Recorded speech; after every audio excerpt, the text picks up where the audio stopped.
Hello friends, welcome to my YouTube channel law.com by Bhavna. आइए जानते हैं कि क्लाइमेट चेंज का असर इंडियन एग्रीकल्चर पे कैसे अफेक्ट कर रहा है। जैसे कि आप लोग देख रहे हैं कि दिन पर दिन जो है क्लाइमेट में डिफरेंस आता जा रहा है। पहले लोग कूलर यूज़ करते थे और कूलर की जगह एसी ने ले ली है। टेम्परेचर बढ़ता जा रहा है, रेनफॉल कम हो गई है, जिसकी वजह से ये वाटर स्कैरसिटी की प्रॉब्लम भी कुछ रीज़न में देखने को मिल रही है। इसकी वजह से क्रॉप्स को बहुत डैमेज हो रहा है। क्रॉप्स की प्रोडक्शन पे, क्रॉप यील्ड में बहुत हद तक गिरावट आई है, उनको इफ़ेक्ट हो रहा है। अब लोग पेस्ट यूज़ कर रहे हैं, पेस्टिसाइड यूज़ कर रहे हैं, फर्टिलाइज़र, केमिकल फर्टिलाइज़र यूज़ कर रहे हैं अपनी क्रॉप को बढ़ाने के लिए। लेकिन जब बारिश ही नहीं होगी और CO2 लेवल बढ़ता जा रहा है तो ड्राउट और फ्लड जैसी कंडीशन क्रिएट हो रही है, जिसकी वजह से वाटर स्कैरसिटी की वजह से कुछ पेड़ सूख रहे हैं तो कुछ का प्रोडक्शन बहुत हद तक कम हो गया है। फार्मर्स की इनकम कम हो गई है। तो करें क्या? एक्चुअल में अर्बनाइजेशन, इंडस्ट्रियलाइजेशन की वजह से इतना पॉल्यूशन हो गया है, डिफॉरेस्टेशन किया गया है और सिटीज़ बसाई जा रही है, अर्बन एरिया डेवलप हो रहा है। एक तरफ डेवलपमेंट तो हो रहा है और बहुत अच्छा भी है कि इंफ्रास्ट्रक्चर अच्छा किया जा रहा है, मैनेजमेंट अच्छा हो रहा है, लेकिन ये हमारे क्लाइमेट की हेल्थ के लिए अच्छा नहीं है। CO2 लेवल लगातार बढ़ता जा रहा है, जिसके लिए हमें पेड़ लगाने होंगे।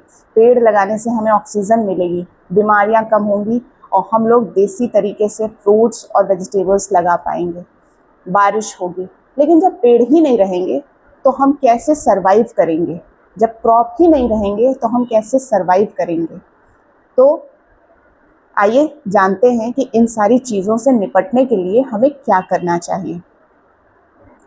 पहले तो हमें एफॉरेस्टेशन करना चाहिए। जगह जगह जहाँ भी हमें जगह खाली मिले हमें वहाँ पेड़ लगाने चाहिए। हमें ग्रीनरी करनी चाहिए। घर अगर आप बनवा रहे हैं उसमें थोड़ी सी जगह आप स्पेस छोड़ दीजिए, वहाँ पे आप जो है प्लांटेशन करिए।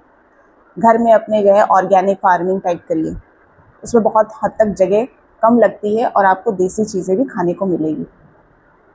जितना हो सके उतना केमिकल से दूर रहिए, जितना हो सके उतना पेस्टिसाइड से दूर रहिए। एक्चुअल में ये सारी चीज़ें हमारी हेल्थ को भी इफ़ेक्ट करती हैं। वो रेनफॉल ना होने की वजह से ड्राउट और फ्लड जैसी कंडीशन अराइज हो रही है। तो हमें वाटर मैनेजमेंट करना चाहिए, वाटर हार्वेस्टिंग सिस्टम लॉन्च करवाना चाहिए, घरों में इसको जो है इनबिल्ट करवाना चाहिए। जब घर बनते हैं तब हमें इसके लिए भी एक स्पेस छोड़नी चाहिए कि कैसे, मतलब राजस्थान में वाटर हार्वेस्टिंग के थ्रू पानी स्टोर किया जाता है कि इन केस ऑफ इमरजेंसी वो यूज़ होता है। लेकिन हम लोग टैप अगर खुला है तो खुला है, पानी बह रहा है, वेस्ट हो जाता है। तो आने वाले टाइम पे हमारे लिए तो सही है, लेकिन आने वाली जो जनरेशन है शायद उसको इन सारी चीज़ों को फेस करना पड़ेगा। क्रॉप से रिलेटेड क्या करना चाहिए? क्रॉप रोटेशन करना चाहिए, बदल बदल के क्रॉप लगानी चाहिए, जिससे क्या होगा, सॉइल फर्टिलिटी भी अच्छी होगी, सॉइल की हेल्थ अच्छी होगी, न्यूट्रिशनल वैल्यू अच्छी होगी, तो हमें फ्रूट्स और वेजिटेबल्स भी खाने को मिलेंगे। क्रॉप डाइवर्सिफिकेशन भी होना चाहिए। जैसे आप लोगों ने सुना होगा zoom cultivation, crop rotation, crop diversification, मतलब सेम टाइम में कई सारी क्रॉप एक जगह पे लगाना। जैसे कि प्रेसिपिटेशन बहुत हद तक कम हो गया है, रेनफॉल बिल्कुल नहीं हो रही है, which is the main source of irrigation. Agriculture sector में रेनफॉल का होना बहुत ज़्यादा महत्वपूर्ण, मतलब इम्पॉर्टेंस है उसकी। अगर रेनफॉल नहीं होगी तो जैसे चावल की खेती के लिए पानी बहुत लगता है, तो कहाँ से आएगा इतना पानी? इरिगेशन में जैसे आप प्रैक्टिस यूज़ कर सकते हैं, ड्रिप इरिगेशन, स्प्रिंकलर इरिगेशन, ये मेथड आप यूज़ करके पानी का मैनेजमेंट कर सकते हैं। आपके क्रॉप्स को पानी भी मिल जाएगा और उसका यूटिलाइजेशन भी सही तरीके से होगा। और CO2 लेवल को कम करने के लिए हमें कई पॉलिसीज़ बनानी चाहिए, कुछ प्रैक्टिस करनी चाहिए, जिसको एक आदमी नहीं कुछ कर सकता है, सबका सहयोग ज़रूरी है।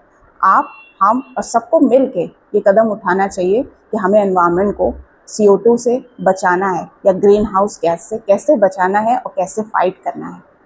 होप आपको हमारी वीडियो अच्छी लगी होगी। Do like, subscribe and share. Thank you for watching.